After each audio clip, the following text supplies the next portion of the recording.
Você já pensou que o maior gesto de amor poderia parecer a maior loucura? E se eu te contasse que meu marido me pediu para que eu o traísse, com total consentimento dele, e que isso transformou completamente nosso relacionamento? Essas são duas histórias verdadeiras, repletas de desejo, medo, poder e uma confiança que quebra todos os padrões. Prepare-se para desafiar tudo o que você acredita sobre amor, lealdade e liberdade nessas confissões do Reddit. Será que isso é amor puro? Ou apenas uma loucura que ninguém consegue resistir? Fique até o final para descobrir. Topamos abrir a relação só por um mês. O que aconteceu foi fora do controle. Fazíamos 5 anos juntos, eu e o Caio. Não éramos um casal perfeito, longe disso, mas nos dávamos bem na maior parte do tempo. As brigas eram espaçadas, o sexo era bom o suficiente e a rotina tinha virado uma companhia confortável, quase como um cobertor velho. Não era mais ardente, mas era seguro. Foi numa noite qualquer, jogados no sofá, vinho na mão e Netflix de fundo, que a bomba veio. Já pensou em como seria abrir a relação? Tipo, só por um tempo. O tempo congelou. Caio sempre foi curioso, provocativo. Eu, mais reservada, racional, aquilo me pegou como um tapa silencioso. Não soube se ria, se chorava ou se fingia que não ouvi. Abrir como? Você ficar com outras e eu ficar com outros? Perguntei, sentindo o estômago embrulhar. Exatamente. Nada de apego. Só experiências novas. Um mês. Um acordo. Depois a gente fecha de novo, se quiser. Curiosidade. Medo. Ciúme. Tudo explodiu em mim. E aí veio o primeiro gatilho. A maioria dos casais que abrem acabam se separando. Mas e se? E se a gente fizesse isso do jeito certo? Caio falou isso olhando nos meus olhos, como se estivesse propondo uma expedição proibida. Como se não fosse algo sujo, mas sim libertador. No fundo, parte de mim também sentia vontade de sentir algo novo. De ser desejada. De ser vista fora da bolha do relacionamento estável. Discutimos por dias. Estabelecemos regras. Só uma pessoa por vez. Sem se apaixonar. Sem repetir encontro. E o mais importante, transparência total. No final daquela semana, selamos o pacto com um beijo silencioso. Um acordo que na nossa cabeça seria só um teste. 1 mês, 4 semanas, 30 dias. Mas o que veio depois, a gente nunca poderia ter previsto. Fomos adultos, maduros, civilizados. Era o que a gente repetia para nós mesmos, como um mantra. Na semana seguinte, Caio foi o primeiro a explorar. Ele disse que ia sair com uma colega do trabalho. Alguém que já dava sinais fazia tempo. O curioso é que ele nem teve coragem de olhar nos meus olhos quando me contou. O peso da liberdade começou a se mostrar mais pesado do que a prisão. Fiquei em casa naquela noite, sozinha. O relógio parecia zombar de mim. Cada minuto era uma cena passando na minha cabeça. Ele tocando outra, ele beijando outra, ele se apaixonando. E é aí que percebi, o que doía não era a traição física. Era o medo de ser substituída. Na manhã seguinte, ele voltou com a maior cara de normalidade do mundo. Me deu bom dia, fez café, como se não tivesse transado com outra mulher 6 horas antes. Mas eu queria bancar a forte. Então joguei o mesmo jogo. Abri o Tinder. Recebi dezenas de mensagens em poucas horas.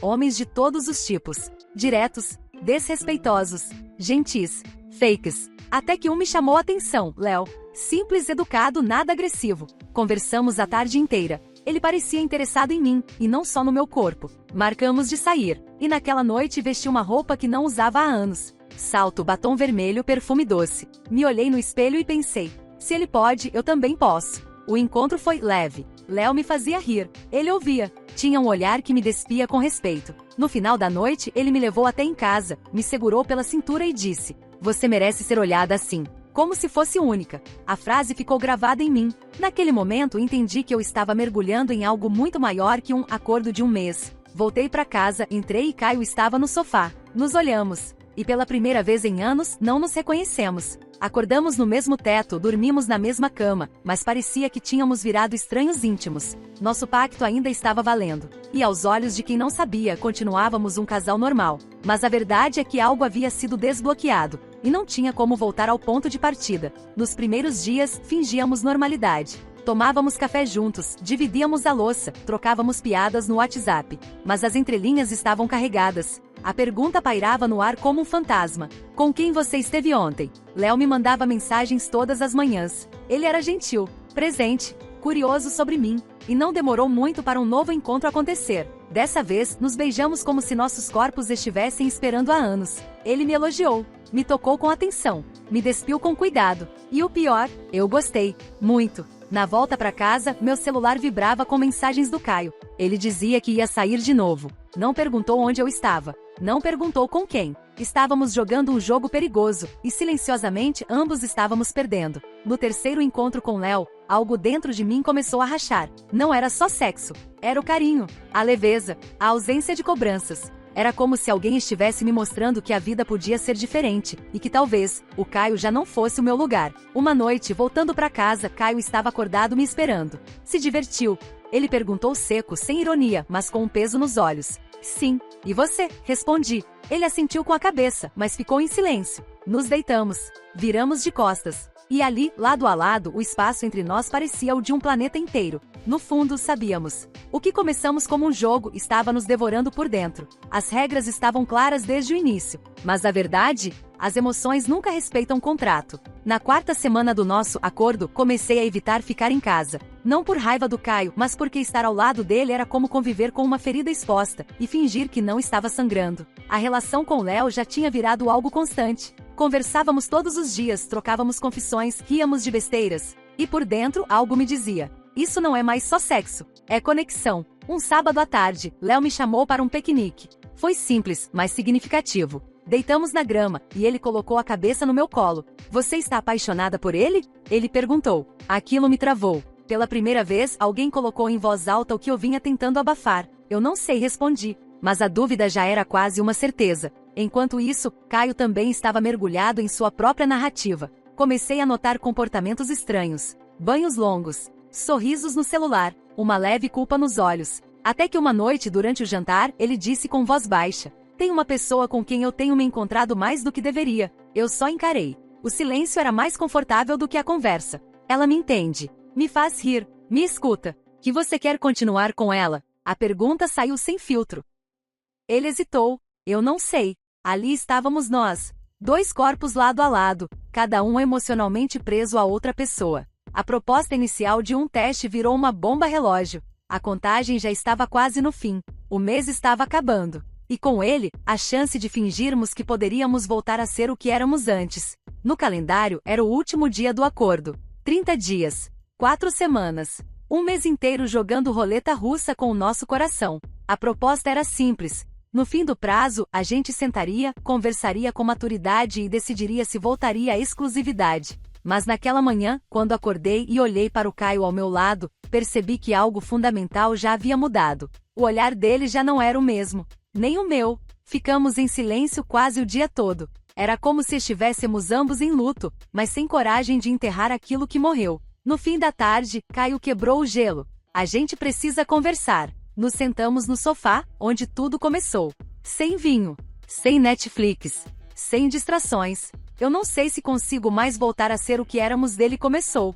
Sinto que me perdi no meio disso. Que te perdi. E que talvez, mesmo te amando, eu esteja mais conectado com outra pessoa agora. Ele falava com sinceridade. Mas também com dor. E aquilo doeu em mim de um jeito estranho.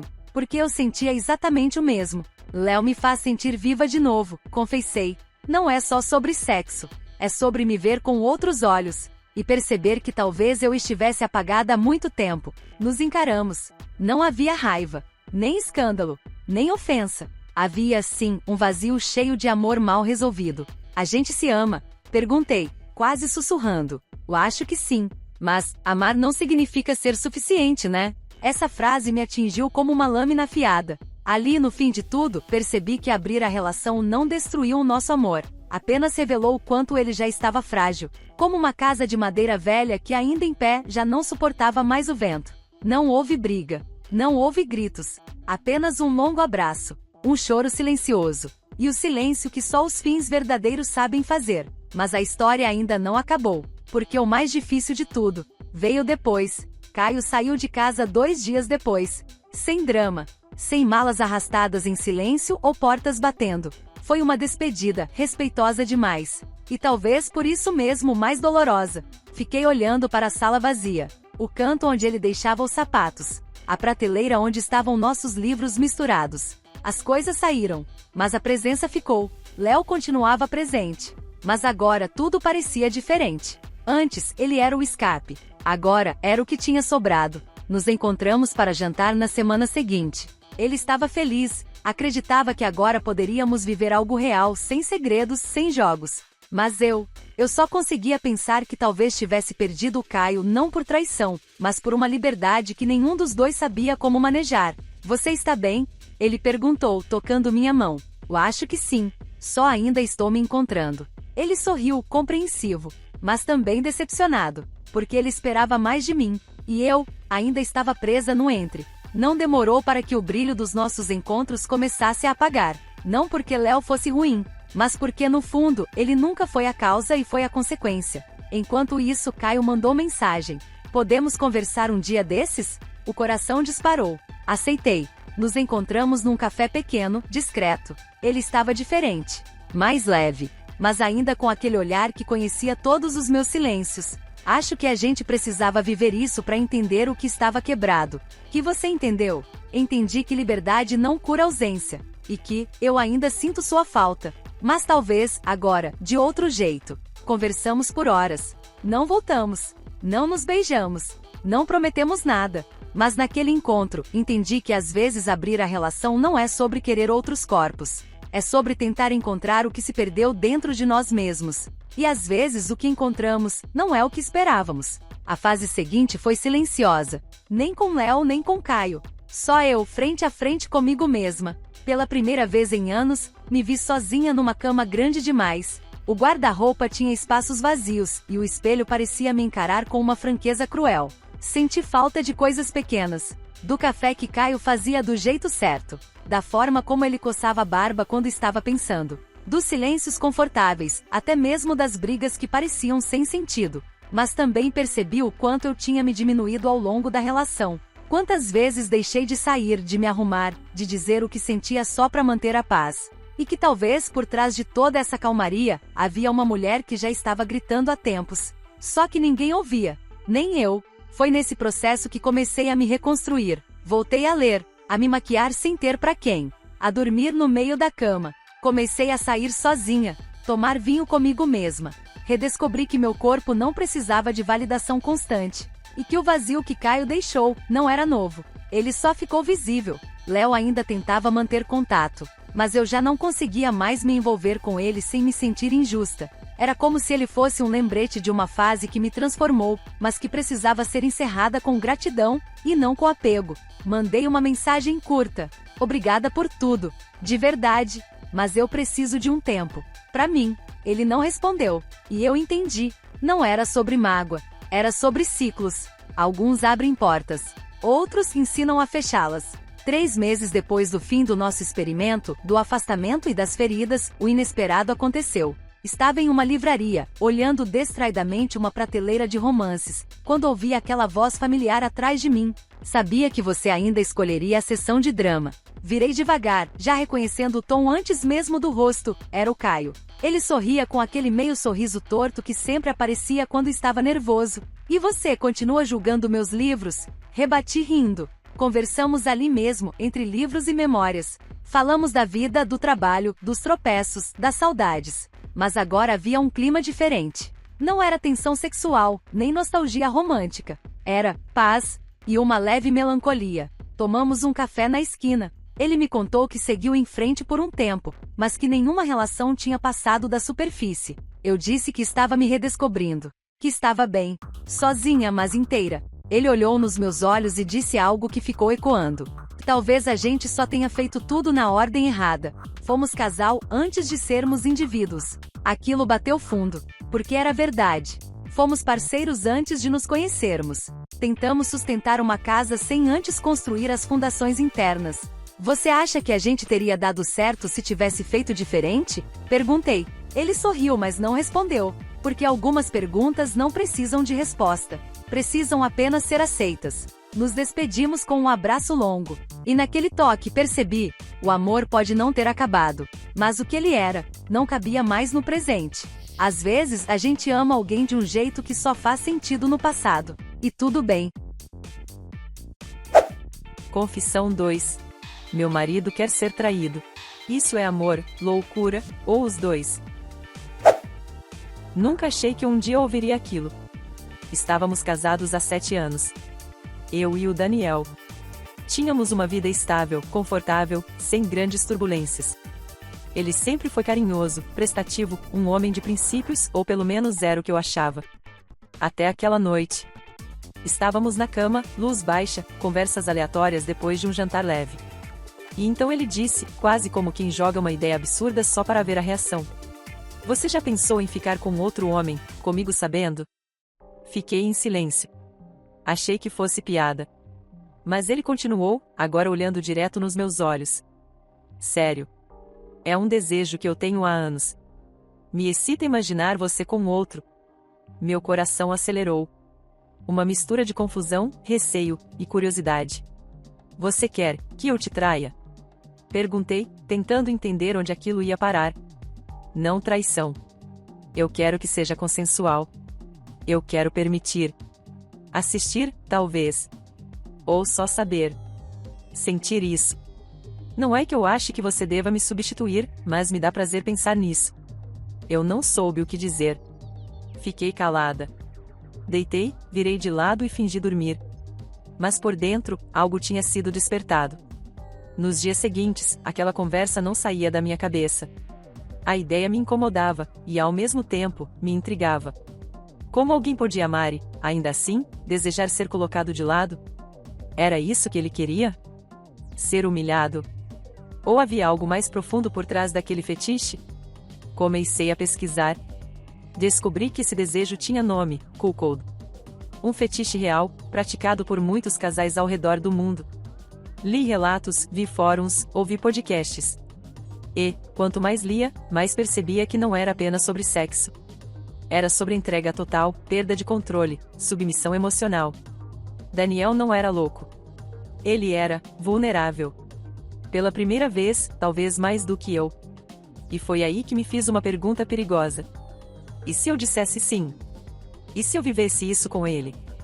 Não como vingança. Não por raiva. Mas como experimento. Como pacto. O medo deu lugar a uma faísca de poder. Um tipo de controle que eu nunca tinha sentido no casamento. E eu quis mais. Na semana seguinte, Daniel tocou novamente no assunto. Dessa vez, com mais coragem. Com mais desejo nos olhos. "Você pensou no que eu te falei?" Ele perguntou, como quem implora e teme a resposta ao mesmo tempo. Respirei fundo e disse: "Sim. Mas se eu fizer isso, vai ser do meu jeito." Ele assentiu na hora. Parecia aliviado. Quase empolgado. Então eu lancei o primeiro teste. "Vamos sair amanhã. Um bar. Você me observa interagindo com outros homens. Nada físico. Só flerte. Você aguenta?" Ele topou sem hesitar. E ali, algo mudou entre nós. No dia seguinte, me produzi mais do que o normal. Escolhi um vestido que ele amava e que eu raramente usava fora de datas especiais. Quando entrei na sala, pronta, ele me olhou como se visse outra mulher. Uma mulher mais livre, mais forte e, curiosamente, mais desejada. No bar, eu apenas conversei com um rapaz simpático. Rimos. Brindamos. Daniel observava de longe, com os olhos famintos e os punhos cerrados. Mas não de raiva. De excitação. Naquela noite, ele me fez amor como há muito tempo não fazia. Intenso. Quase selvagem. E quando acabou, sussurrou no meu ouvido: "Obrigado por me permitir sentir isso com você." Depois daquela noite, passamos dias entre conversas intensas e silêncios carregados de tensão. Daniel estava mais entregue do que nunca. Atencioso, afetuoso, quase devoto. E eu, estava me sentindo poderosa. O que começou como uma proposta chocante, agora parecia uma dança secreta entre o desejo e o controle. Até que ele me trouxe uma nova proposta. Mais ousada. E se você realmente ficasse com alguém? Escolhesse. Alguém que te atraia. Eu quero estar presente. Não tocar, só assistir. Quero te ver, sendo desejada.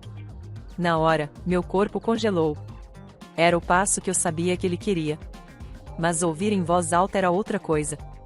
Perguntei: "Você tem certeza de que quer isso?" Ele respondeu, firme: "Quero. Porque te ver desejada é o que mais me excita. E porque saber que você escolhe voltar pra mim, me dá mais prazer do que os ciúmes poderia tirar." Era loucura. Mas era uma loucura consentida, consciente e estranhamente íntima. Pela primeira vez, percebi que o desejo dele não era sobre me perder, era sobre me elevar. Era sobre me ver brilhar, mesmo que isso significasse assistir ao meu prazer, sem ele como protagonista. Depois de dias pensando, tomei minha decisão. Se era para viver aquilo, seria sob as minhas regras. Sem pressão. Sem pressa. E com um único objetivo: descobrir quem realmente éramos nesse novo cenário. Conversei com um antigo colega de faculdade, o André. Sempre houve uma tensão não resolvida entre nós, nada que eu tenha alimentado, mas que agora fazia sentido. Mandei uma mensagem direta. Topa jantar comigo? Uma experiência diferente. André, solteiro e curioso, topou. Expliquei, com calma, a situação. Fui honesta, casada, mas com o consentimento do meu marido. Um experimento sexual e emocional. Ele ficou surpreso. Depois intrigado. E então, excitado pela ideia. Na noite marcada, Daniel arrumou a casa, acendeu velas, preparou vinho. Era como se ele estivesse me preparando para outro homem, com mais carinho do que jamais tive em aniversários. Quando André chegou, Daniel o cumprimentou com respeito. Sem competição. Sem falsidade. Como se dissesse, com os olhos: cuide dela. Eu confio. E ali, naquela sala, algo sagrado aconteceu. Não foi só sobre corpo. Foi sobre entrega, confiança, domínio e submissão num nível emocional que eu nunca imaginei experimentar. Daniel assistiu em silêncio. E eu, pela primeira vez, experimentei ser desejada com ele, sem ele. Naquela noite, depois que André foi embora, respeitoso, discreto, grato, Daniel ainda estava ali. Sentado. Em silêncio. Eu caminhei até ele. Ele me olhou com os olhos marejados, não de tristeza, mas de algo que eu nunca tinha visto antes: admiração crua, profunda, vulnerável. Você está bem? Perguntei, sentando no colo dele. Ele apenas balançou a cabeça, afirmando. Depois, sussurrou. Nunca me senti tão conectado a você. Ver você sendo tocada por outro, tão viva, tão entregue, me fez te amar mais. Sim, era estranho. Sim, era fora do comum. Mas havia amor ali. Um amor sem forma tradicional. E ali mesmo, no chão da sala, fizemos amor. Não por raiva, não por posse, mas por escolha. Foi como se, ao me ver sendo desejada por outro, ele tivesse entendido o tamanho do próprio desejo por mim. Nos dias que seguiram, falamos pouco sobre aquilo. Não porque estávamos arrependidos, mas porque aquilo tinha mexido com camadas que nem sabíamos que existiam. Começamos a conversar mais abertamente sobre limites, vontades, fantasias. E o casamento ficou mais forte. Mais sincero. Descobrimos que há formas de amar que não cabem nos moldes sociais. Formas que parecem loucura, até que se transformam em liberdade. Com o tempo, entendi que o que vivemos não é para todos e tudo bem. Nosso casamento não é sobre seguir regras impostas, mas sobre criar as nossas próprias. Sobre entender que o amor pode ter múltiplas formas. Que a confiança verdadeira não teme o inusitado. Daniel e eu aprendemos a nos respeitar mais profundamente. A cada desafio, nossa conexão se fortaleceu. A experiência que começou como loucura virou nosso segredo, uma parte preciosa da nossa história que ninguém mais entende. Hoje, vejo que o que parecia um pedido estranho era, na verdade, uma prova de amor. Um amor que aceita, que entrega, que libera. Será loucura? Talvez. Será amor? Com certeza. E para quem assiste, fica o convite. Você está disposto a desafiar seus próprios limites para viver um amor verdadeiro? Para entender que a felicidade pode estar além do que a sociedade dita? Seja qual for sua resposta, lembre-se, o mais importante é respeitar quem você e seu parceiro são, sem medo, sem vergonha, com coragem. Se gostou das confissões, não esqueça de curtir, comentar sua opinião e se inscrever no canal para mais conteúdos que provocam, inspiram e transformam. Aqui nos cards mais histórias de traição sem limites nem culpa, clique na tela.